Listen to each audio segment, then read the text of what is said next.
Well, good morning again, church. Happy 4th of July weekend.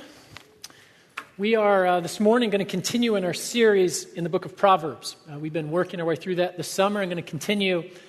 The series is called Truth Unraveled. And Proverbs is a really practical book. It speaks God's wisdom into so many areas of our life. Things like marriage and dating and sex and money and justice and all these things. They're everyday situations that we find ourselves in. And God doesn't necessarily give us answers to all the questions that we have, but He does give us principles that guide us. He wants us to have wisdom. And so today, our topic is integrity. And the topic, I think, is an important one for us in our culture today. You know, we just came through this election cycle, and we were inundated with speeches and ads and debates. And as a result of the political culture that we live in, a whole industry has sprung up. There is an industry now of fact checkers. That's their sole job, is to check and to see if what the politicians say is true. And you probably won't be surprised to find out that when they do their work, what we find is that politicians don't tell the truth all the time. And so consequently, we don't trust politicians. I remember growing up that we used to watch the news every night, and the news was a source of facts for our family. And we watched the news and we believed the news. Unfortunately, that's not true for people anymore either. Today, in our internet age, anyone can write a story, publish an article. And we have claims of fake news from the left and from the right. We don't know what to believe. As a consequence, we don't trust the news anymore either. This last election cycle, there was something that a term came out that was called alternative facts. I mean, I don't even know what that means. I thought a fact was a fact. That's where we are in our culture today. What's happening to integrity? I read an article this week by Jonah Goldberg. He's a Jewish syndicated columnist, and the article was entitled "Empty Integrity." And he was arguing that really one of the big problems today is, frankly, that the definition of integrity has changed. There was a time where a desire to do good in all things was considered integrity. That was the only kind of integrity. That's what we thought it was. The Oxford English Dictionary defines integrity like this: soundness of moral principle, uncorrupted virtue, uprightness, honesty, sincerity. I think those are the things that many of us have in our mind when we think about integrity. That's what we think. A person with integrity is someone we can trust. They're honest. They're forthright. And really, throughout, I would say, the entire history of Western civilization, heroes, the people that we lifted up were people who did good simply out of a desire to do good. And that desire was based on some external definition of good. The hero clung to a definition of good that was sort of outside of himself or outside of herself. It was something that they could strive after. And Goldberg says that's simply not true anymore. That something in our culture has changed. And so now everyone is reaching inward, looking inward for their own definition of morality, their own definition of integrity. And one of the examples he uses in the article, which I think is fascinating, he uses the example of Walter White. Now, some of you may know who Walter White is. He was the star in the AMC series Breaking Bad. And if you're unfamiliar with that story, Walter White is a mild-mannered high school chemistry teacher. He's got a teenage son with cerebral palsy. And as he's approaching middle age, his wife becomes pregnant and has another child. And all of a sudden, he begins to freak out. He realizes this is going to be hard. I mean, how are we going to make ends meet? How is all this going to work? And then when he thinks his life can't get any harder, he finds out he has terminal cancer. And he realizes that this illness is going to bring financial ruin to his family. And so he decides that the only thing that he could do is make as much money as he can before he dies to provide for his family. And so his solution to that is to turn an RV into a meth lab. And that's really the storyline of the show. And the show's creator, Vince Gilligan, he explained the idea for the show like this. He said what we wanted to do was turn Mr. Rogers into Scarface. And if you haven't seen the show, I'll just tell you, they succeeded. I mean, that's what they did over the course of the show. And not only that, not only did they turn this sort of beloved school teacher into a psychopathic murderer, they also corrupted an entire viewing audience. Because here's the thing, by the time the story ends, 5 seasons later, the audience doesn't care that he's a drug dealer. The audience doesn't care that he's a murderer. Frankly, the audience is cheering for him in the end. He sort of becomes the hero in the story. And it gets even crazier than that. Think about this. While the audience could sort of forgive his drug dealing, his murdering, what they couldn't forgive was the fact that his wife didn't support him. The audience got angry that she had this moral code of right and wrong. And frankly, Facebook posts, blog posts, chat rooms, they lit up, people just tearing into his wife on the show. I mean, it got so bad that her name is Anna Gunn. That's her real name. She played this part in the show.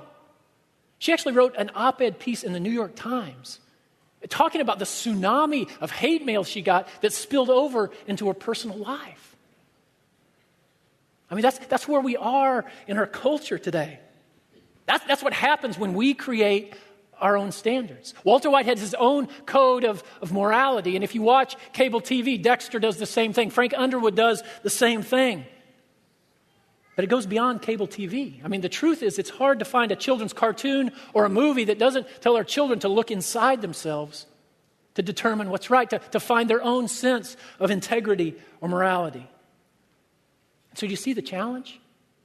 I mean, without some external source, without some external ideal, then a man like Walter White can be a hero. And I think intuitively, inside we know this is wrong. Down deep, I think we know there has to be a standard outside of ourselves. We long for integrity. We want that. We want it from our leaders. We want it from our politicians. We want it from our employers. And I think we assume that we have it ourselves. And my challenge to you as we dig in today is to not think anymore about the culture. I know I've set you up for that, but don't think about the culture. And don't think about someone else. Don't think about your spouse. I want you to think about you. And I want you to ask the question, am I a person of integrity? And here's the irony in the whole thing. If you claim to be a person of integrity, you're likely exposing that you aren't. But if you're willing to admit that you aren't really a person of integrity, you're probably on the path to becoming one. And that's what I hope that you'll see today. So what is integrity and what does the Bible have to say about it? If I had to use one word to define it, I think the word that I would use is consistency, wholeness.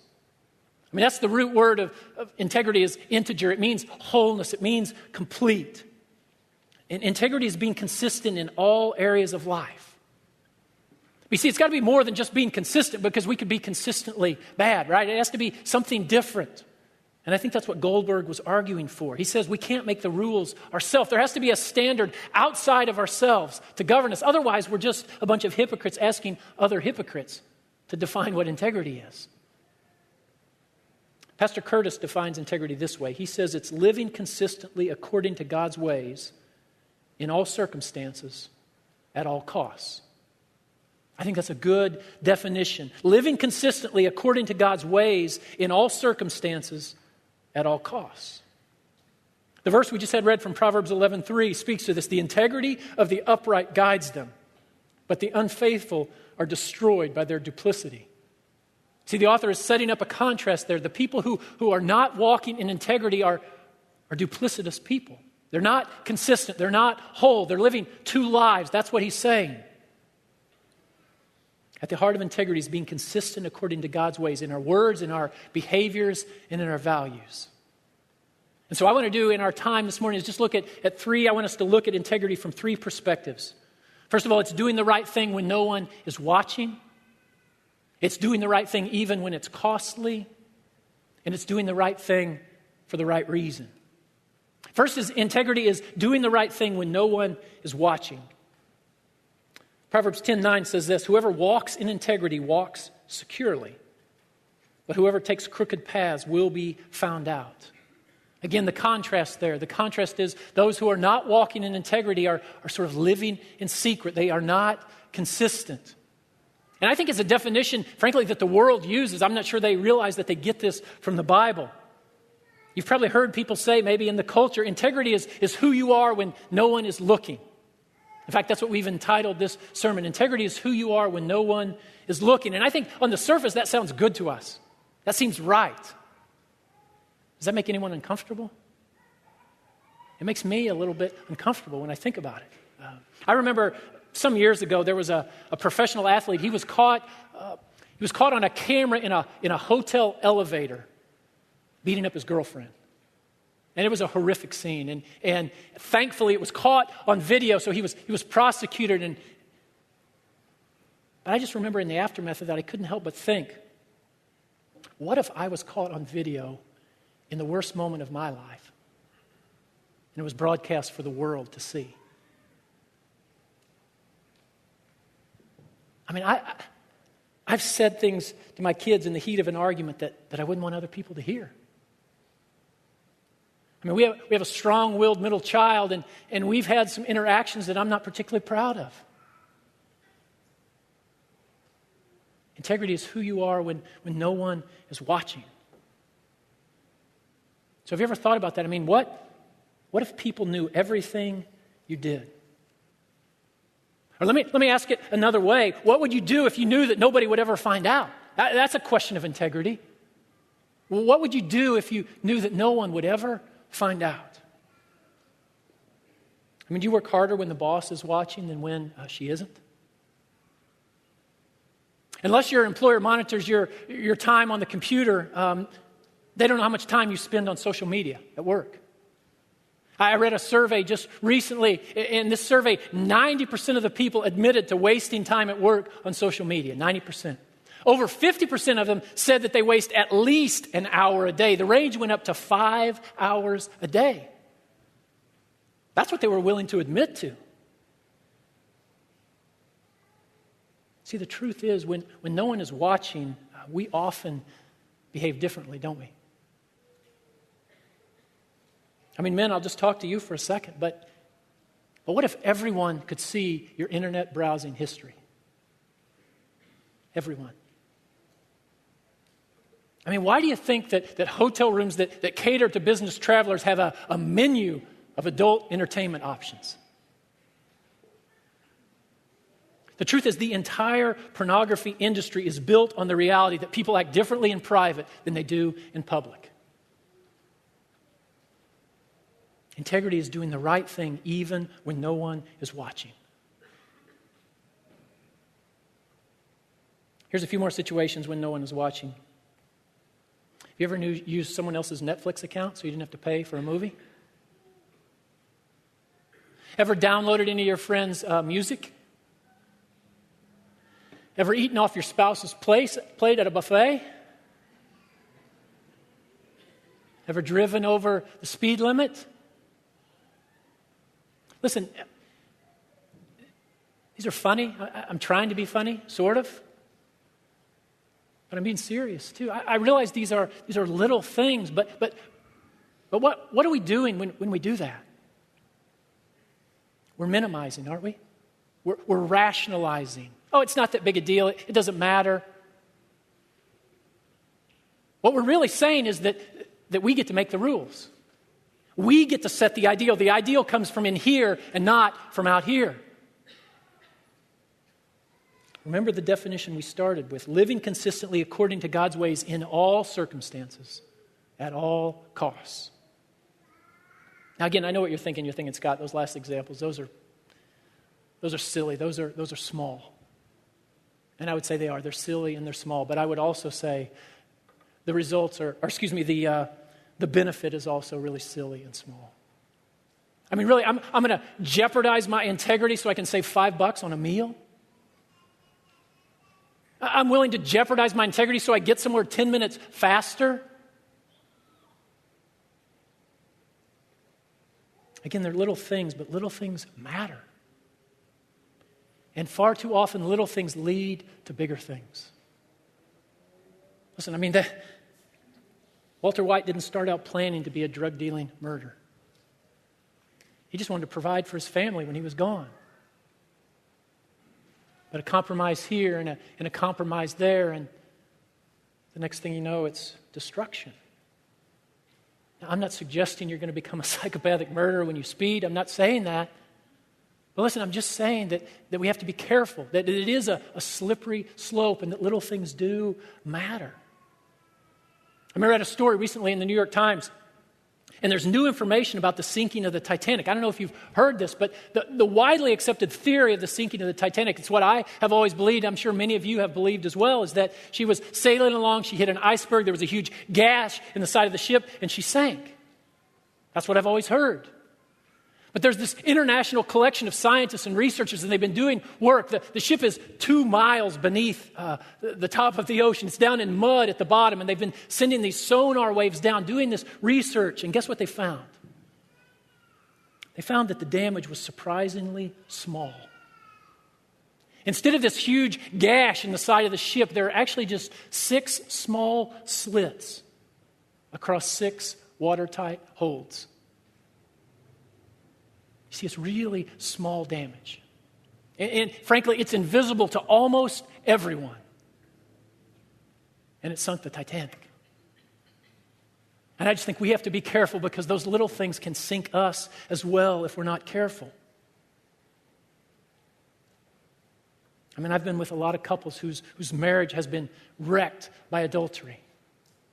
And almost exclusively what I hear from them is, I never intended this to happen. We were just talking. It was just coffee. We were just sharing our struggles. And the next thing you know, we had feelings for each other. I've sat with a lot of people addicted to pornography. Listen, no one starts out thinking they're going to be addicted to pornography. It's a click here and a click there. And the next thing you know, it's destruction. The passage tells us that crooked paths will be found out. And actually, that is good news for us. There are no secrets. We may think that we can keep secrets from others, but there are no secrets from God. He knows. He sees everything. And the beautiful thing is, in His mercy, He often exposes it. It's His mercy. He does that because He loves us. He knows when we are in secret that we are in bondage. We're slaves to that. And He wants to shine His light. He wants to expose it, to bring it into the light, to set us free. The passage says, he who walks in integrity walks securely. See, you can walk securely because it's in the open. You're free. There are no secrets. There is consistency in your life. Integrity is doing the right thing even when no one is watching. Next, integrity is doing the right thing even when it's costly. Psalm 15:1 says this, who may dwell in your sanctuary? Who may live on your holy hill? Those whose walk is blameless and who does what is righteous. And then the author goes on to give a list of some of those things. And in verse 4, he says this, he who keeps his oath even when it hurts. He who keeps his oath even when it hurts. You know, recently I asked the staff here to give me some feedback. I want to grow as a leader. And so I said, give me some feedback. Give me 3 strengths and give me 3 weaknesses. Now, let me just tell you, don't ask for that unless you really want it, okay? But I wanted it. So I asked the question, and the strengths came back in bullet points. The weaknesses came back in paragraphs. But the truth is they were generous in their praise, and they were kind in their critique. I needed this feedback. And they listed a lot of weaknesses, a lot of things that I could work on. I'll spend a lifetime on some of them, but there was really a theme that ran throughout many of what they said. And in essence, what they said was, you're not very good at follow-through. And you see, for some, that meant that I don't follow through on things that I start. I have new ideas. I have maybe more ADD than I realize. I start a lot of things. I want to run after a lot of things. And the truth is, I don't follow through, and the staff ends up spinning their wheels, and it's just not very helpful for them. They also said it manifests itself in sort of a lack of follow-up on their jobs themselves. And you know, I defend My excuse would be I'm not a micromanager. I don't want to get into all the details. But the truth is I'm not following up. I'm not helping them. There's no accountability. And so I need to do a better job there. But the third way this manifests itself, and this is the one that hits the point we're in, what they said was that lack of follow-through sometimes keeps you from leaning in to hard conversations. Sometimes you're unwilling to follow through in a difficult situation. And as I thought about it, they're right. I mean, I'm a peacemaker. I'm a people pleaser. I want people to like me. And so my tendency is to avoid those kinds of things. I don't want to enter into those kind of things. But you see, the truth is that weakness that they identified within me is, at its root, it's really an integrity issue. That's what it is. Integrity is doing the right thing regardless of the situation. It's living consistently irrespective of what the cost is. You see, I need to grow in my willingness to enter into that, to lean into that, even at the risk of maybe damaging a friendship or saying something that could be hurtful. I've got to be willing to do that. And so I apologize to the staff. I'm putting some things in place to help me serve them better. So what about you? Are you willing to do the right thing even when it's costly? Do you keep your oaths? Do you keep your commitments even when it hurts? David Jeremiah says this, I like this. He says integrity is keeping a commitment even after the circumstances has changed. And you see, I think that's good because oftentimes that's what gets hard for us, right? That's when it's costly, when maybe the circumstances change on us. But a person of integrity keeps their promise even when they would rather not. They keep their oath, their commitments, even when it hurts. I mean, have you ever said you were going to do something in the moment without thinking through the cost? I mean, frankly, this is something I think we do as Christians all the time. This is an integrity issue. How many times have you told someone you're going to pray for them, and then you didn't pray? I'm sure some of you do that really well. I think lots of us struggle with this. And whatever that cost is, maybe it's just the cost of simply remembering, maybe it's the cost of the time, maybe it's the cost of some emotional capacity that we don't think we have, but whatever the cost was, it was often too high and we don't keep our commitment. That's a lack of integrity.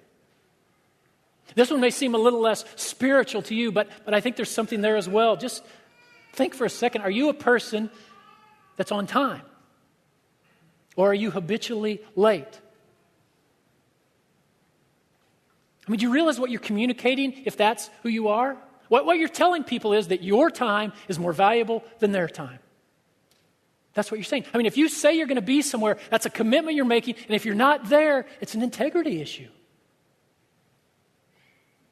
Now, if I haven't stepped on your toes yet, I might be coming your way now. And I realize this is a bit self-serving, so it is what it is. But I think if it happens here, it probably happens in other areas of your life as well. And I just want you to think honestly about this question. Do you keep your commitments?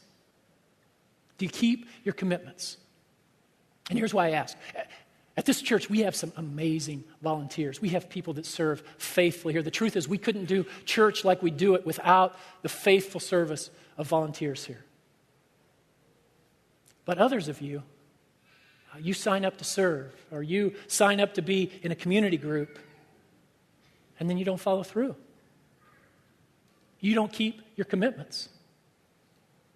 And I can just tell you, on an average Sunday here at the Journey West County, on an average Sunday, 30% of the people who sign up to serve don't end up serving. 30%. And so what that means is at the last minute, we got to scramble. We got to try and find somebody else. Someone else has to carry the load, or frankly, stuff just doesn't happen. And listen, don't hear what I'm not saying. I'm not saying that sometimes there aren't good reasons to cancel. That's not what I'm saying. So there's no guilt or shame if you have legitimate reasons. I'm just saying that I believe many times, many of us are not willing to keep a commitment when it costs us something. When it hurts a little bit. Maybe I stayed up a little too late last night. Maybe I made other plans. I don't know what the excuse is. But integrity is keeping a commitment even when circumstances change, even when it's costly for us. That's integrity. So how do we grow as people who want to keep their commitments even when it hurts? I don't know where you are on the spectrum. Some of you may be saying, well, that's great. I just won't make any commitments. That's not the answer. Some of you need to make some commitments and honor them. Some of you have already made commitments. You need to honor them. And there are some of you who probably do need to make less commitments. You maybe need to learn to say no. Maybe you need to think before you speak. Wherever you are on that spectrum, we all could improve. We need to be people of integrity. Integrity means doing the right thing even when it's costly. Lastly, I would say integrity is doing the right thing for the right reasons. I believe that oftentimes the reason we lack integrity is because we do things for the wrong reasons. In the moment, when we make a decision to be inconsistent, we're believing a lie in those moments, I think. We're loving something more than we love God. When we choose to be inconsistent, when we're tempted to lie or exaggerate or shade the truth, I think we're just trusting in another God. And I don't have time to fully go into this. Here's homework for you, all right? Some homework. You could listen to Tim Keller on the 4 root idols. Google that. Look that up. He does a great job of explaining these 4 root idols. You can listen to Pastor Curtis's sermon. He does a much better job than I would. He takes more time with it here. But I would just say this, that all of us struggle with 1 or 2 or all of these idols. Power, control, comfort, and approval. 4 root idols underneath almost everything that happens. Power, control, comfort, and approval. And I believe that anytime we make a decision to live inconsistently, it's because it's in pursuit of one of these things. And so just ask yourself, when are you most tempted to lie? When are you most tempted to exaggerate the truth? For some of you, it's power. You love power, and you will do anything to avoid appearing weak. And so if something happens and you might appear weak, then you're going to be tempted to do something that is inconsistent with who you really are. For others of you, you need control. You like order and security. You want money in the bank. You've got a 5-year plan for your life. And if anything presses on that, you're going to be tempted to live inconsistently. For others, it's comfort. You just like to be comfortable, and anything that might press on comfort, that might make you uncomfortable, you're going to do whatever you can to avoid that. And lastly, for others, it's approval and acceptance. You just want to be liked. You don't want to be rejected. You fear losing a relationship. Listen, I told you, I struggle with all of them, but this one I think comes to the surface the most often. I want approval and acceptance, and so it's going to tempt me to live inconsistently. And so what about you? We fear something. We fear giving up one of these idols, and so we're inconsistent. We fear losing part of this, and so we'll shade the truth just a little. You see, we fear simply because we're not trusting God. We're not trusting Him. The passage we read in the worship said up front, trust in Him. And yet listen to these promises that God makes to those who walk in integrity. Proverbs 28:18 says, whoever walks in integrity will be delivered, but he who is crooked in his ways will suddenly fall. Proverbs 2:7 says, he is a shield to those who walk in integrity. See, we have nothing to fear when we're walking in integrity. When we're living consistently, there's nothing to fear. God will protect us, even when it's costly, even when it hurts. He is our shield. He will deliver us. It doesn't mean that there isn't a cost, and it doesn't mean that we might not endure some pain, but we can trust in the midst of that He will be with us, that He will carry us. So again, I would say just be honest with yourself. I mean, where is it that you most struggle to make consistent decisions? That's likely the idol that you struggle the most with. And until we can be free of these idols, we'll never fully walk in the integrity that God has for us. I have one last story. I'll try and tie it together with this. But when I think about integrity, something immediately comes to mind for me. Frankly, this whole series is on wisdom, right? So when I think about wisdom and integrity, the picture that comes to my mind is very clear. It's a picture of a dear friend of mine. And I have told you about him before, but he is fresh on my mind because he just celebrated his 90th birthday yesterday. You know, about 25 years ago, Amy and I lived in St. Louis the first time. And I was working at a place where we had a Bible study every other week. And I began to go to this Bible study, and I became acquainted with this man, Walter Enoch. And I went to the Bible study, and I could just tell that this man walked with Jesus.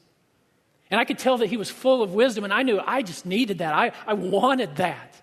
I had no idea how busy he was. I didn't know anything. So in my ignorance, I just asked, would you hang out with me? Would you spend some time with me? And he said, yes. And so we began a series of having lunch every other week for the next 4 or 5 years. We were together every other week. He was the director of FCA in St. Louis. He was chaplain to the Cardinals. And he led Bible studies all over town. And he still made time for me. And so when we moved away 15 years ago, it was a big loss for me. And so over the course of that time, at least once, but a couple times a year, I would just drive to St. Louis for a day just to hang out with him, just to have lunch with him and spend time. And so when we moved back 5 years ago, one of the sweet gifts of that in God is reconnecting with him. And so now we have lunch every week, as long as we're both in town. On Mondays, we have lunch, and it is just a gift to me. So last Sunday night, I had the privilege to be at Busch Stadium, and the Cardinals honored him. They recognized him for being the director of FCA, for being the chaplain to the football Cardinals, the football Rams, and the baseball Cardinals for over 40 years. And there were players all the way back from those early days, from 40 years ago up to the current players. And before the game, Adam Wainwright and Mike Matheny gave my friend Walt this jersey, 90 years old. But here's the thing about Walt. When I think about him, he started doing all the things he's doing long before social media was invented. But don't think he's not tech savvy, okay? He texts me every Monday to ask if we're having lunch, all right? He's 90 years old. He texts me every Monday. He has an iPad. He has an Apple Watch. He's on Facebook, okay? He gets these things. And yet, even if all this was going on when he started, he wouldn't have been posting selfies with famous athletes. And that's not who he is. He's just a humble guy who wants to serve people. He serves quietly and with integrity. And I think one of the reasons he has had such a lasting impact, one of the reasons that he served faithfully for so long is that he's treated these superstars like normal people. You see, everybody wants something from them. Everybody wants an autograph. Everybody wants time. Everybody wants tickets. Walt didn't want anything from them. He never asked for anything from them. He simply loved them and pointed them to Jesus. And one of the most beautiful things about it, I think, which is integrity, is the reality that he treated them the same way he treated me. And I love that about him. Here's the crazy thing. He treated me like that. For over 25 years, I've never heard him talk about anyone behind their back. That's integrity. He's a man who says what he means, and he does what he says. That's integrity. You can count on him. And so now that night, you got a small picture of it, people from spanning 40 years whose life have been impacted by a life of integrity. And the ripple effects go all across the country. Professional athletes and coaches are scattered all across this country who have been impacted by his life of integrity. So do you see the contrast with our culture today? I mean, it just shows how upside down the world is today. Our culture celebrates people like Walter White. But I believe our God celebrates people like Walter Enoch. I could say a lot of things about him.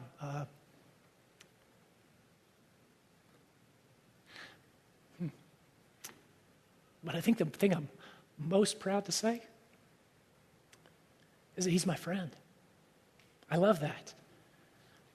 And if he were here, he would hate this. He would not want this attention. He would want you to know that he's not perfect. But he's lived his life to point to the one who is. And you see, there is one who is perfect. It's Jesus. You see, Jesus did the right thing when nobody was watching. He was the same person whether he was in front of a crowd of 5,000 or whether he was alone with his Father in prayer. He's the same yesterday and today and forever. Jesus did the right thing even when it was costly. He had everything in heaven, right? He had glory and honor. He had fellowship with his Father, and he gave it all up to come to earth to rescue us. And then he went to the cross, and he paid the ultimate price. He gave his life for the forgiveness of our sins. He did the right thing even when it was costly. See, salvation doesn't cost us anything. It costs Jesus everything. And Jesus did the right thing for the right reason. He lived and died and he rose again for the glory of God and for the love of his children. That's integrity. Jesus is the only person to ever keep his commitments perfectly. He lived a life of integrity for people like us who don't. You see, more than that, understand that he has given us his Holy Spirit to enable us, to empower us to walk in integrity. So my encouragement this morning is rest in Jesus. Pursue this Jesus. Remember, every decision you make, it's not just your name on the line, it's his name on the line. But remember this too, it's not just his name on the line, but remember that his Spirit is within you, is dwelling in you, empowering you to live a life of integrity. That's what I long for myself. That's what I long for us as a church, that we would be a people of integrity. So just a couple of questions as we go to think about. The first question is just, do you know this Jesus? Do you know the one who is perfect, the one who lived and died and rose again? Maybe you're realizing this morning that you have not lived a life of integrity and you're wondering how God could ever accept you. Well, he can in Jesus. Jesus offers complete forgiveness.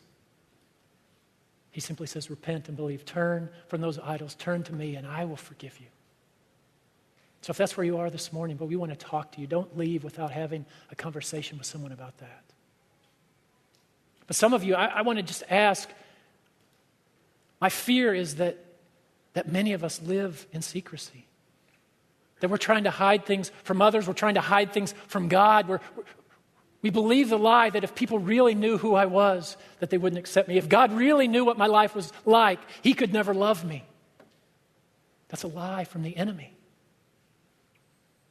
Maybe you have some secret hidden sin that you've never told anyone about. Listen, there is freedom in the light. There is forgiveness. Talk to someone this morning. We'll have men and women available. Maybe some of you this morning, just as you think about living a life of integrity, there might be someone that you need to go to. Maybe you need to repent to someone. Maybe you've broken a commitment. And if you're going to be a person of integrity, you need to own that and just say, hey, I blew it. I'm sorry. Would you forgive me? And the good news of the gospel is that you can be forgiven in that. So let me just pray for us now. Father, Lord, we are humbled and we are grateful by the reality that you don't love us based on our ability to keep commitments. You love us based on the commitments that Jesus already kept for us. So would you give us the faith to believe that that's true? Would you give us the power to walk in that reality? Lord, if there are people here today who are hiding something from others, from you, I pray in your mercy that you would expose it. Do that gently, but Lord, would you bring it to light? There is freedom and security in the light. And Lord, if there's anyone here this morning who has never experienced the good news of the gospel, who have never experienced your grace, would you give them eyes to see and ears to hear this morning? Lord, make us a people of integrity. Not so that people would look at us, but so they would look to Jesus. So we pray that in his name. Amen.